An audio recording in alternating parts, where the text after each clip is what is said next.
when there's an assassination, you have to have a lone nut, because a lone nut can kill somebody for no reason. If you admit that 3 or 4 people were involved, or that there was, to use an overworked term, conspiracy, then you have to say, well, the conspiracy had a reason.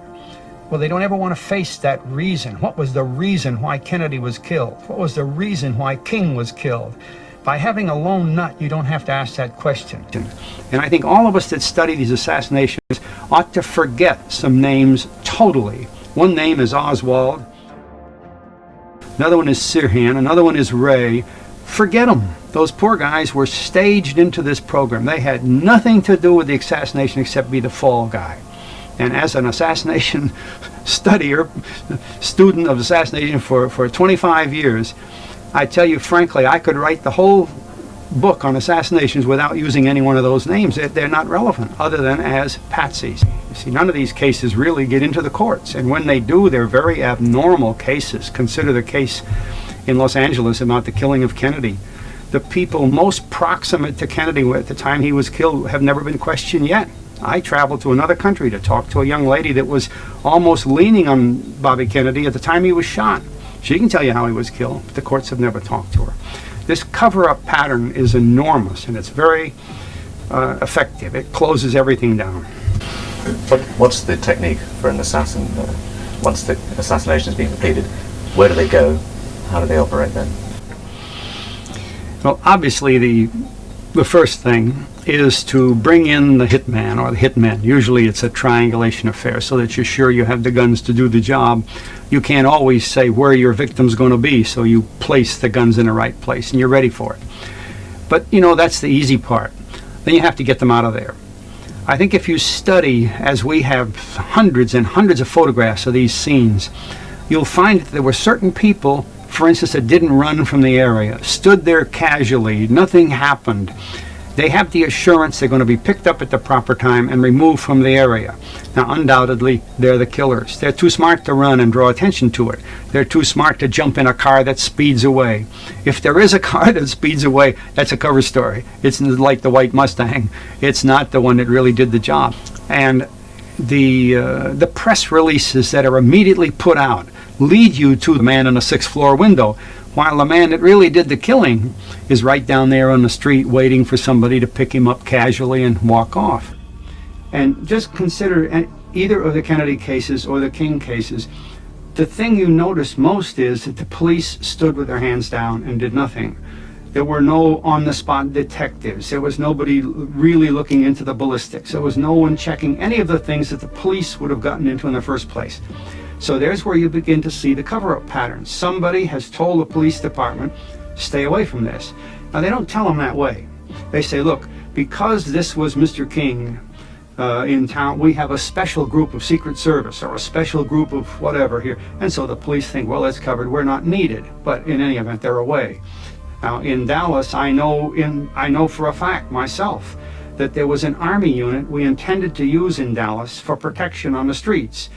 Simply to watch everybody, watch the windows, watch everything. The commander of that Army unit had received a call, very simple call, saying we don't need your unit. He knows there are other units, so he thinks they're going to use somebody else's unit. The next day he found out there were no units there. Well, it's too late then, you see. Who made the call to that colonel? The first person who arrived on the balcony after Dr. King was shot was an undercover policeman. We later discovered that he was working for the CIA. Is it possible that that man could have been placed by the CIA into the Memphis Police Department as a trainee?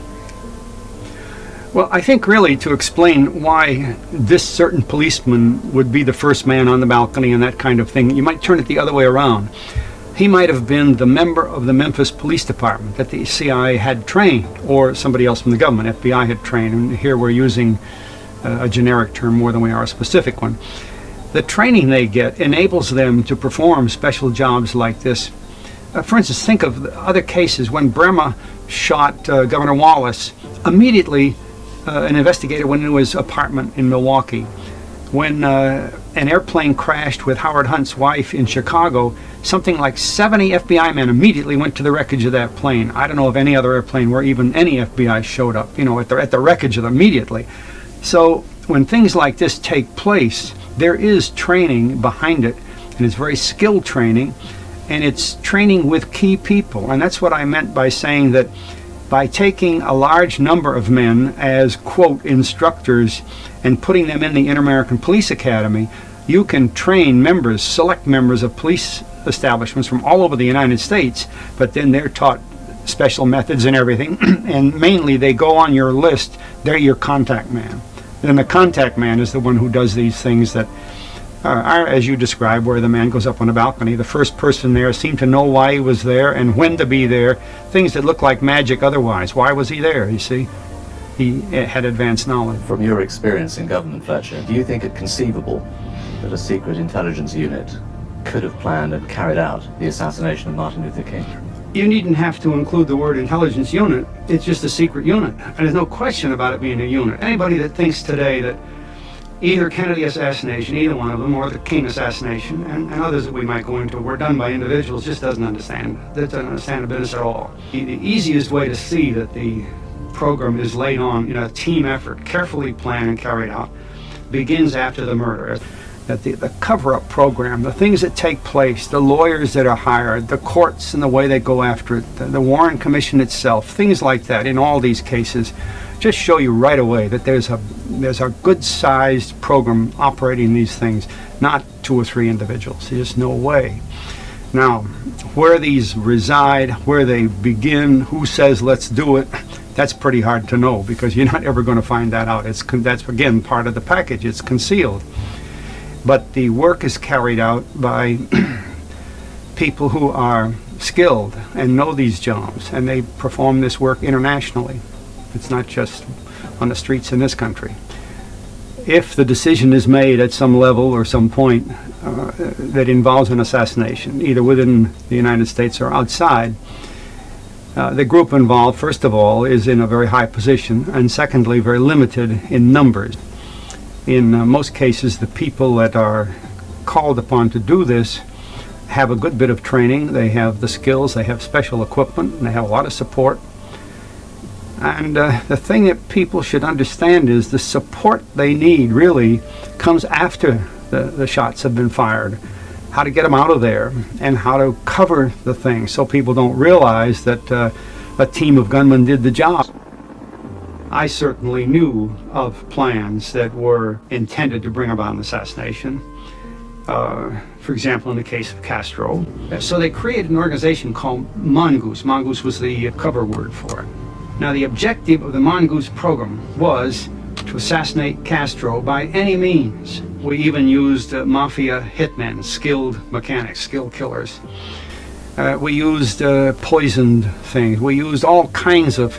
There's a lady that used to be a friend of Castro's, I think, that said she was being sent back there to feed him some pills or something that would kill him, and on and on and on, all kinds of things. But here's what we need to get from the format of that story, is that Mongoose is an organization created by the United States government to commit assassinations. Never mind Castro. It was created for assassinations. Now, these people are selected, trained, equipped for that purpose, to get in there and shoot somebody and get out. And the getting out part is the hard part. That's where they need the rest of the organization. The hitmen are probably 4 or 5 experienced people that can do the job from any angle with any weapon and do it right. But to get them out of there and what the patterns are and how you're going to do it is a very intricate thing. So you have to have a trained program. And in this case, we called it Mongoose. Now, there's no reason to believe that Mongoose ended when somebody decided that, well, we're not going to kill Castro this year, we'll let it go. But Mongoose is an assassination incorporated organization. Can you just tell us what you know about the CIA's use of hypnosis in manipulating operatives? And every effort possible is going into the mind control business. And the CIA is very active in that. Our MK Ultra program was pressing the limits of mind control. To your knowledge, has it ever included hypnotizing assassins who would then carry out the job without really knowing what they were doing and be programmed to do that? Well, as you know, hypnosis is used to make people do a lot of things. And the business of mind control with respect to conditioning assassins and conditioning people to other things is universal. We all know that. And there's no... the action of these people who are involved in assassinations, everything from Hinckley to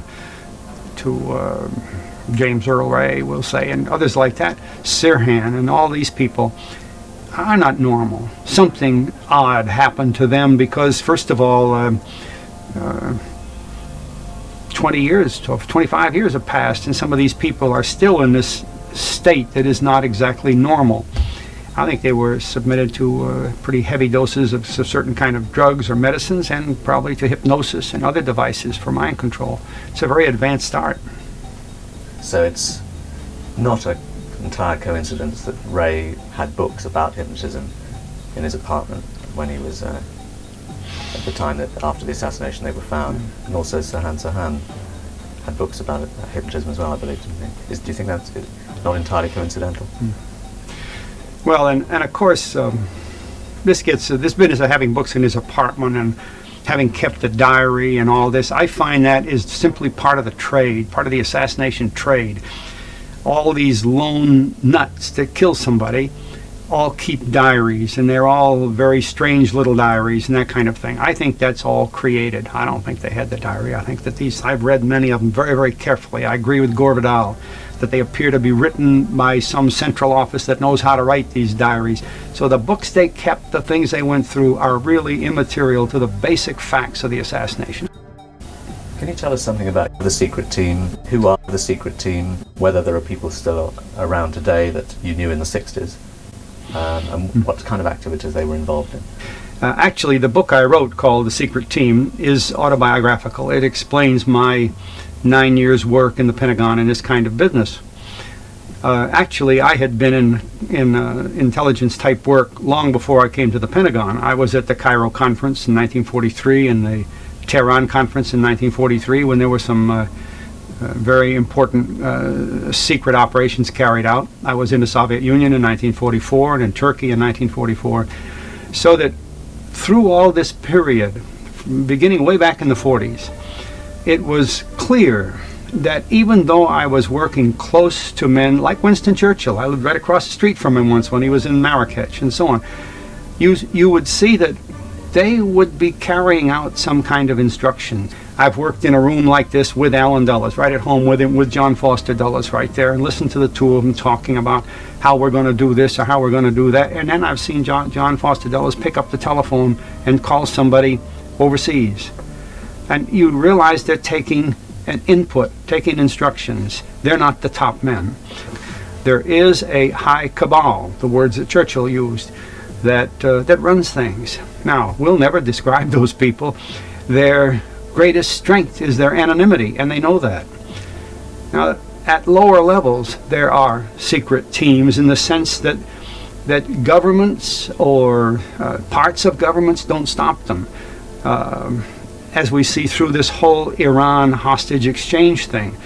The Germans were involved, the Israelis were involved, the Swiss were involved, the Swedish were involved, Otto Palmer was involved, the British were involved, all around the world. The South Koreans were involved. Well, what kind of a team is there that can be assembled to do a job like the hostage exchange and selling arms to Iran and so on and so on? That's not any part of one government, but it's a most effective organization.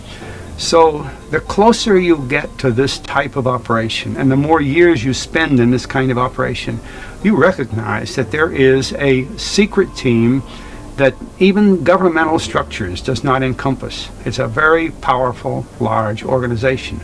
The people at the top are faceless. We will never know them. And I don't put people like Ronald Reagan or Winston Churchill or Franklin Roosevelt at the top. There are people above them.